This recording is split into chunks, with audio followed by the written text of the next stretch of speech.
कि चाइना और जो पांचों सेंट्रल एशियन कंट्रीज हैं ये सेलिब्रेट करेंगे अपने 30th एनिवर्सरी को एक बहुत ही बड़े वर्चुअल समिट के साथ। और ये वर्चुअल समिट कब होगा? ये वर्चुअल समिट ये लोग रखेंगे 25 जनवरी को। सीधा इंडिया के समिट को काउंटर करने के लिए चाइना ये मीटिंग रख रहा है। और इवन जो चाइना का सरकारी मीडिया है ग्लोबल टाइम्स, इन लोगों ने भी इंडिया को टारगेट करना स्टार्ट कर दिया है सेंट्रल एशियन समिट को लेकर। क्योंकि मैं आपको ये बता दूं, चाइना बहुत ज्यादा नर्वस है पीएम मोदी के ग्रैंड प्लान को लेकर about India and central Asia. तो इस वीडियो में मैं आपको बताऊंगा कि पीएम मोदी का ग्रैंड प्लान क्या है, यहाँ पर रशिया कैसे इन्वॉल्व होता है और चाइना यहाँ पर नर्वस क्यों है। इन्होंने इंडिया के समिट को ऑलमोस्ट आप कह सकते हैं काउंटर करने के लिए एक खुद का समिट इतनी जल्दी से अनाउंस क्यों कर दिया। मगर आगे बढ़ने से पहले आपसे क्वेश्चन पूछूंगा। क्वेश्चन यहाँ पर यह है कि रिसेंटली दरवाजा गैस क्रेटर काफी हद तक न्यूज में है। आपको ये बताना है कि किस सेंट्रल एशियन कंट्री में आपको मिलेगा दरवाजा गैस क्रेटर, जिसको नर्क का दरवाजा भी कहा जाता है मीडिया में।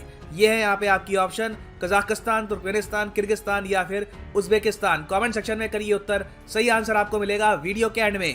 अब पहली बात तो यहाँ पर आप देख पाओगे ग्लोबल टाइम्स का आर्टिकल है कि एम्बिशियस इंडिया के एम्बिशंस तो बहुत बड़े बड़े हैं, मगर इनके हिसाब से इंडिया ने मिस कैलकुलेशन कर ली है सेंट्रल एशिया में। अब सेंट्रल एशिया को आप अगर देखो तो चाइना ऑलमोस्ट अपना बैकयार्ड ही मान चुका है। चाइना काफ़ी मायनों में मैं ये कहूँगा कि ये मान चुका है कि इकोनॉमिक पर्सपेक्टिव से, डिफेंस पर्सपेक्टिव से इन्होंने रशिया को भी सरपास कर दिया है इस पर्टिकुलर रीजन में। और ऑब्वियसली इस बात को लेकर रशिया भी काफ़ी हद तक चिंतित है। देखो, चाइना के बहुत सारे एडवांटेजेस मिलते हैं रशिया को। एक बहुत ही बड़ा एडवांटेज तो यहाँ पर यह है कि यूएसए के सैंक्शंस को झेलने में चाइना की हेल्प मिल जाती है। चाइना के साथ ट्रेड ये लोग कर लेते हैं, चाइना को नेचुरल गैस सेल कर लेते हैं। मगर रशिया ये बात जानता है कि चाइना जिस तरीके से ग्रो कर रहा है, इनका जो प्रभाव सेंट्रल एशियन कंट्रीज में बढ़ रहा है, इसका नेगेटिव इम्पैक्ट घूम फिर के रशिया पे ही आने वाला है। तो इसलिए आपने पिछले कई सालों में बहुत से आर्टिकल्स देखे होंगे कि चाइना's expanding central Asian footprint worries Russia. और ये आर्टिकल्स दुनिया भर में पब्लिश होते हैं, चाहे रशिया हो, यूएस मीडिया हो, इंडियन मीडिया हो। मगर यहाँ पे आपका एक डायरेक्ट क्वेश्चन आ सकता है, सर आर्टिकल तो ठीक है पब्लिश हो रहे हैं, मगर किस बात को लेकर रशिया काफी हद तक चिंतित है चाइना के इन्फ्लुएंस के मामले में? चाइना कहां पर, किस एस्पेक्ट में रशिया को रिप्लेस कर सकता है सेंट्रल एशिया में? अभी रिसेंटली हमने देखा कि कजाकिस्तान में जब प्रॉब्लम आई तो उन्होंने बुलाया तो रशियन मिलिट्री को ही ना। देखो, बिल्कुल रशियन मिलिट्री को बुलाया क्योंकि सीएसटीओ के अंडर कजाकिस्तान का एक मिलिट्री एग्रीमेंट है रशिया के साथ। मगर बाकी और एरियाज में आप अगर देखो, इकोनॉमिक पर्सपेक्टिव से, ट्रेड के पर्सपेक्टिव से, चाइना का टोटल ट्रेड बढ़ चुका है सेंट्रल एशियन कंट्रीज के साथ to around 40 to 50 billion US dollars. India का अभी तक $4 बिलियन का ट्रेड भी नहीं है सेंट्रल एशियन कंट्रीज के साथ। रशिया का आप अगर देखो तो 25 के आसपास है। तो ट्रेड के मामले में सेंट्रल एशिया कंप्लीटली डिपेंडेंट हो चुका है ऑन चाइना। और ना सिर्फ ट्रेड, इवन डिफेंस इक्विपमेंट के मामले में हिस्टोरिकली क्या होता था 1990 से, जब से यूएसएसआर टूटा है, जब भी सेंट्रल एशियन कंट्रीज को राइफल, वेपन्स, कुछ भी मिलिट्री इक्विपमेंट चाहिए होता था, ये देखते थे रशियन फेडरेशन की तरफ। मगर धीरे धीरे क्या हुआ है कि चाइना ने इतनी तरक्की करी है कि अब ये रशिया का कस्टमर नहीं रहा, अब ये बन चुका है कंपेटिटर इन दी आर्म्स इंडस्ट्री। ऑलरेडी आपको पता होगा कि चाइना आज के समय रशिया से ज्यादा वेपन्स एक्सपोर्ट कर रहा है पूरी दुनिया में। और आप सोच कर देखिए चाइना ये सब कैसे कर रहा होगा, क्योंकि चाइना इंडिया को तो एक्सपोर्ट करता नहीं है वेपन्स, ना यूरोप को एक्सपोर्ट करता है।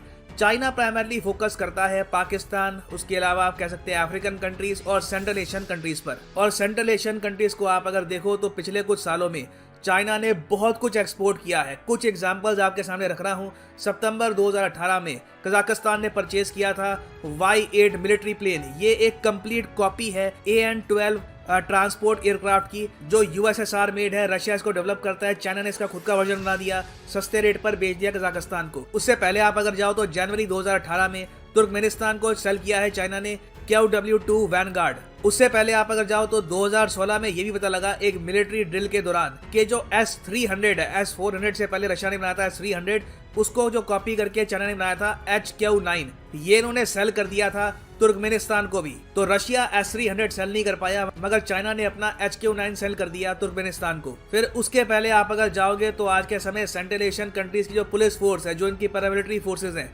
जो वो राइफल, पिस्तौल यूज करती है, जो वो हेलमेट यूज करते हैं, they are not made in Russia. Completely China ने टेक ओवर कर लिया है वहां पे। जो भी डिफेंस नीड आज के समय सेंट्रल एशियन कंट्रीज की है, मेजोरिटी और जो नीड है, ये पूरा कर रहा है चाइना। और इसलिए चाइना को सेंट्रल एशिया में काउंटर करने के लिए इंडिया और रशिया साथ में आए हैं। देखिए, वैसे आप अगर देखिए ग्रैंड स्ट्रेटजी के हिसाब से, जब यूएस इन्वॉल्व होता है, जब बाकी कंट्रीज इन्वॉल्व होती है, जब यूरोप इन्वॉल्व होता है, तब ऑब्वियसली रशिया के लिए चाइना ज़्यादा इंपॉर्टेंट है कंपेयर टू इंडिया। मगर जब बात आती है सिर्फ सेंट्रल एशिया की, रशिया चाहता है एक प्रॉपर पार्टनरशिप इंडिया के साथ, ताकि इंडिया और रशिया दोनों मिलकर जॉइंट डिफेंस प्रोडक्शन करे और सेंट्रल एशियन कंट्रीज को वेपन्स एक्सपोर्ट करें मिलकर। तो बहुत ही सिंपल लैंग्वेज में जो हमने रिसेंटली किया फिलीपींस में, ब्रह्मोस मिसाइल मिलके बनाया एक जॉइंट वेंचर के अंडर, फिर एक्सपोर्ट किया, सेम चाहता है रशिया हम सेंट्रल एशियन कंट्रीज के साथ करें।